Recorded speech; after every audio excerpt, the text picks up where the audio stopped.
जब कभी भी हम किसी तीर्थ स्थल पर जाते हैं और वहाँ किसी नदी को देखते हैं तो सहसा ही हमारा हाथ अपनी जेब पर जाता है और हम तुरंत अपनी जेब से एक सिक्का निकालकर पानी में डाल देते हैं। कुछ ऐसा ही धार्मिक स्थलों में मौजूद कुंडों के साथ भी होता है। ऐसे पानी के कुंडों में भी हम तुरंत ही अपनी जेब से सिक्का निकालकर दान कर देते हैं। इस तरह की मान्यता भारत में पाई जाती है और इस तरह का दान पुण्य करने वाले लोगों की संख्या भी भारत में बहुत है। लेकिन क्या कभी आपने सोचा है कि हम ऐसा क्यों करते हैं? इसके पीछे कौन सी परंपरा है? वो कौन से रीति रिवाज है? वो कैसे विश्वास है जिनके चलते हम ऐसा करते हैं? क्या इसके पीछे सिर्फ परंपराएं और रीति रिवाज ही हैं या फिर इसके पीछे छुपा है कोई विज्ञान? आज के इस वीडियो में हम आपको पानी में सिक्का फेंकने की इस परंपरा, इस विश्वास या फिर इस विज्ञान के बारे में थोड़ा सा तफसील से बताएंगे। ऐसा कहा जाता है कि नदी में सिक्का फेंकने से मनोकामना पूरी होती है और पानी की तरह ही हमारी मुश्किलें भी पानी के साथ बह जाती हैं। नदी में सिक्का फेंकने से हम जो भी चाहे वो पा सकते हैं। ऐसा हम सदियों से सुनते आ रहे हैं।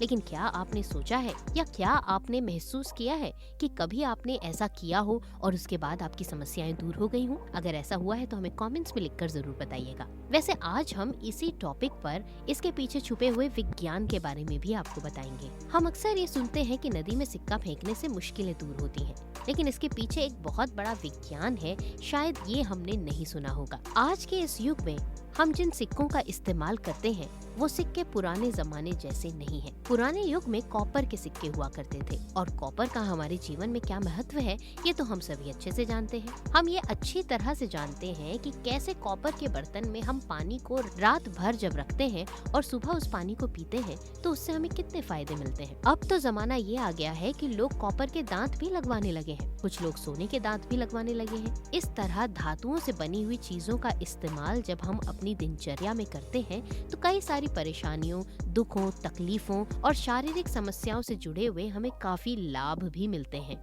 पुराने जमाने में नदी में सिक्के इसलिए डाले जाते थे क्योंकि उस जमाने में सिक्कों को पानी में डालने की परंपरा थी और ये परंपरा इस वजह से थी कि जब तांबे के सिक्कों को पानी में डाला जाता था तो इससे माना जाता था कि सिक्के पानी को स्वच्छ कर देंगे और साथ ही साथ तांबे वाला पानी अगर हम पिएंगे तो इससे शारीरिक दुर्बलताएं भी कम हो जाएंगी। धीरे धीरे ये विज्ञान आस्था में बदलने लगा क्योंकि बात बिल्कुल जायज है। अगर इंसान स्वस्थ है तो उसकी आधे से ज्यादा समस्याएं तो वैसे ही दूर हो गई। लिहाजा लोगों ने मर्म को ज्यादा समझने की बजाय ये मानना शुरू कर दिया कि अगर पानी में सिक्का डालेंगे तो इससे आपके दुख दूर होंगे। अब वो दुख आपकी शारीरिक समस्या से जुड़े हुए हैं या नहीं, इसके बारे में लोगों ने ज्यादा विचार नहीं किया। जब कभी भी लोग तीर्थ स्थलों पर जाते तो वहाँ पर मौजूद कुंडों और नदियों में सिक्का डालने लगते। ये रिवाज इसी तरह से सालों साल चलता रहा और लोगों ने इस रिवाज को बखूबी निभाया भी। धीरे धीरे लोगों का शुरू किया हुआ ये चलन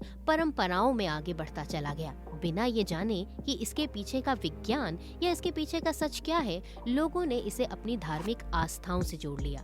लेकिन बात चाहे जो भी हो, लोग ईश्वर में आस्था भी इसलिए रखते हैं क्योंकि वो कहीं न कहीं अपने दुखों को दूर करने के लिए ईश्वर का सहारा लेते हैं और वो फायदा अगर आपको स्वच्छ पानी पीने से मिलता है तो इसमें दिक्कत क्या है? कई बार सदियों से चली आ रही परंपराओं को हम सीधे मानना शुरू कर देते हैं और जैसा चला आ रहा है परंपराओं में, जैसा हमें हमारे बड़े बूढ़ों ने सिखाया है, हम उसी तरह से चलने लगते हैं, वैसा ही करने लगते हैं और उसी हिसाब से अपनी परंपराओं को मानने भी लगते हैं। वैज्ञानिक दृष्टि से देखें तो तांबा जल को शुद्ध करता है और इससे बहुत सारी बीमारियों का नाश भी होता है। लेकिन अगर हम स्टील के बने हुए सिक्के पानी के अंदर डालेंगे तो क्या वो पानी की गुणवत्ता को बढ़ाएंगे? आपका जवाब होगा नहीं। प्राचीन समय में लोग तांबे के बर्तन में पानी पिया करते थे ताकि जल के शुद्ध होने के साथ साथ उनके शरीर की तांबे की आवश्यकता या धातु की आवश्यकता को भी पूरा किया जा सके। इसमें एंटीऑक्सीडेंट्स मौजूद होते हैं जो कैंसर से लड़ने में सहायक होते हैं। लेकिन स्टील के बने हुए सिक्कों से ऐसा कोई फायदा नहीं होता है। वास्तव में उस जमाने में लोगों को ये ज्ञान दिया जाता था कि आप बहते हुए पानी में सिक्का जरूर डालिए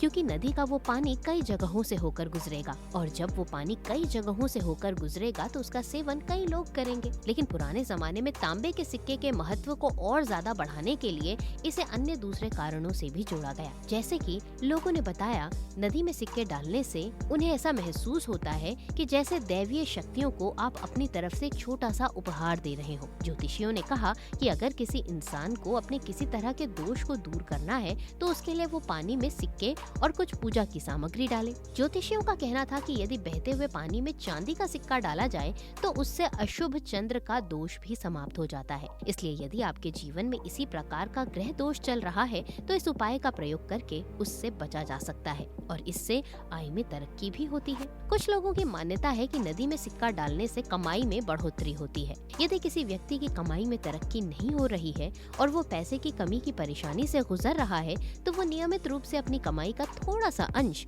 सिक्कों के रूप में नदी के पानी में डाल दे।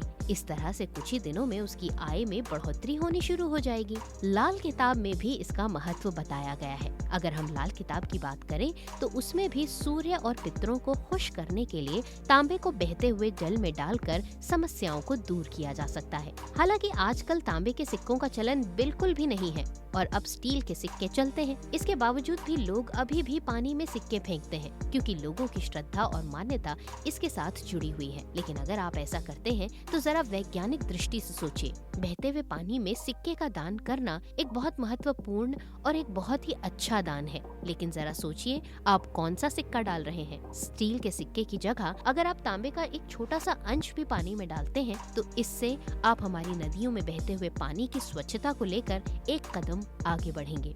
तो ध्यान रहे, पानी में सिक्का डालना अपने आप में एक बहुत ही भला काम है, लेकिन वो सिक्का किस धातु का है इस पर ध्यान देना भी जरूरी है। तो ये था हमारा आज का वीडियो जिसमें हमने आपको बताया कि नदियों या बहते हुए पानी में सिक्का डालने की ये परंपरा वैज्ञानिक रूप से कितनी सही या फिर कितनी गलत है। समझदार को इशारा काफी। आज के इस वीडियो के जरिए अगर आपको लगता है कि हमने आपको नॉलेजफुल इन्फॉर्मेशन दी है तो वीडियो को जरूर लाइक कीजिए, चैनल को सब्सक्राइब कीजिए और इस नॉलेजफुल वीडियो को अपने फ्रेंड्स और फैमिली मेंबर्स के साथ ज्यादा से ज्यादा शेयर कीजिए। आज के लिए बस इतना ही। अगले वीडियो के साथ होती है आपसे बहुत जल्द दोबारा मुलाकात। तब तक के लिए नमस्कार।